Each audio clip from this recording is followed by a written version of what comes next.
picture, if you will, a bunch of minorities, blacks, Hispanics, women, LGBTQ, lined up to receive victimhood status from, you guessed it, white liberals. Now imagine these people as they get in line and they get up to the front and they meet their white liberal savior. They are assigned victimhood status, and then they learn where they rank on the victimhood ladder. So let's get into this a little bit, because this is how white liberals decide that white privilege exists, and sexism and racism and transgender, anti-transgenderism or transphobia, whatever all these terms, all these isms are. This is how they come up with it. I figured it out. They have an intersectionality chart that they use. So when you get up to the table, they assess you. They say, okay, are you from the United States? Are you here legally? I see that you're black. I see that you're a male. Are you a gay male? Are you a straight male? Okay, check. All right, so this is your ranking on the victimhood ladder. And that's what they do. And then they also create the Oppression Olympics, because they want all these victimhood groups that they've subdivided out to go against each other, and they eat each other. You know, that's how the left works. They use these victimhood groups to go against each other to kind of compete, because of the oppression doctrine that they learn in college, and the white liberals spearhead that. They spearhead it. They make sure that these people know that they are victims, and they know that white men, specifically Christian straight white men, are effectively the bourgeoisie that they have to go after. These are the people that you see get shouted out in public and, you know, attacked for wearing Trump hats and stuff like that. So that's what they do. They assign you that victimhood status. They teach you that victimhood is virtue, and they want you to go after the mean, bad white man to get your benefits. And what they're going to do in the process alongside you as your white saviors, they're going to hold your hand and they're going to say, "You're racist, Nazi scum, get out of here. No, fascist USA." Like all these zombie protesters going around not thinking with their brains. They've been programmed. See, these are the white liberals that didn't do all of the thinking. They just received the message. And just like little worker bees, they go out and they start shouting at people who are conservative, people who think differently from them. And they also do it under the guise of, I'm morally superior. I care about all these black people. I care about all these Hispanics. But all the while, they're upset about voter ID laws. Tell me again why voter ID laws are racist, because I've never met a black person without an ID. You know, that's just what my think. You know, that's what I think about these white liberals and how they've run amok. They've gotten out of hand.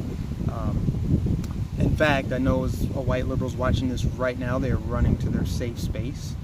You know, you have to wonder who coined all these ridiculous terms: microaggression, safe space, you know, trigger warning. Like, who comes up with this crap? You know, I love that President Trump has made it okay to speak the truth and use actual words, because that's the way dialogue happens. But when you talk about free speech and how they're shutting everything down, and the thought police in Silicon Valley are not making it any easier, we've gone down this rabbit hole and we're at a stalemate. We can't move forward unless we have honest discussions, and we have to call out the white liberal for what they do and how they abuse and manipulate minorities to thinking that they are needed so that they can, you know, progress in life. And it's pathetic. I'm tired of it. I have noticed that since I made my last video, I've had some white liberals come into my comment section and pretty much try to crack a whip on me, like, get your ass back on that plantation. You have no right thinking for yourself. How dare you as a black man, blank, fill in the blank, because I've heard it all. How dare you as a black man support Donald Trump?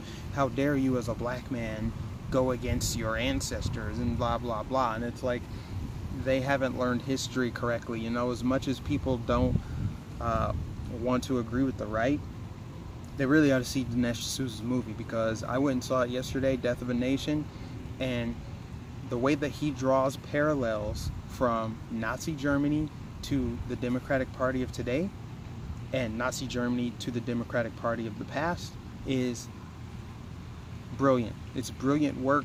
You can see it. I mean, it is undeniable, irrefutable, the facts that the KKK inspired Hitler, the fact that today's Democrats act the same way that Hitler's brown shirts or black shirts, whatever color shirts, I think brown shirts, however they acted, you're seeing that now. Antifa is the new KKK. I mean, the way that they attack people, the way that they try to bully people into submission, they're bullying conservatives and right-wingers and people who think differently from them. They essentially want you to bend the knee and submit to mob rule, and we're not going to have that. It's not going down anymore. So this civil war is fully on. I'm fully engaged in it, and you can bet your sweet ass I will be making content that comes after these white liberals, as long as they step out of line and think that they own black people and they own Hispanics and they get to control the narrative. Like I said in my previous video, they love to hijack the narrative of all minority groups, whether it's black, Hispanics, illegals, LGBTQ, Native Americans. When they went and said, oh, the Redskins are so racist, you know, like when they do that kind of stuff, they feel virtuous, and all the while they go after people and call them Nazis when they're not Nazis. So that's the battle we're up against. That's the fight. I will continue the fight. You guys share this video. Let's get some more white liberals triggered, because they're the ones that's spearheading this culture war. They're the ones that started. They threw the stones, and now they're trying to hide their hands. Now that more black people are learning about the history of the Democratic Party, and as they're learning the history, they want nothing to do with the Democratic Party. And then the irony that a white liberal comes to shame a black conservative for leaving the Democratic Party. You know, like the same people they're trying to protect, they're attacking. They're doubling down on their stupidity, doubling down, tripling down. So share this video. Let's get some more of these white liberals triggered. Catch you guys in the next one.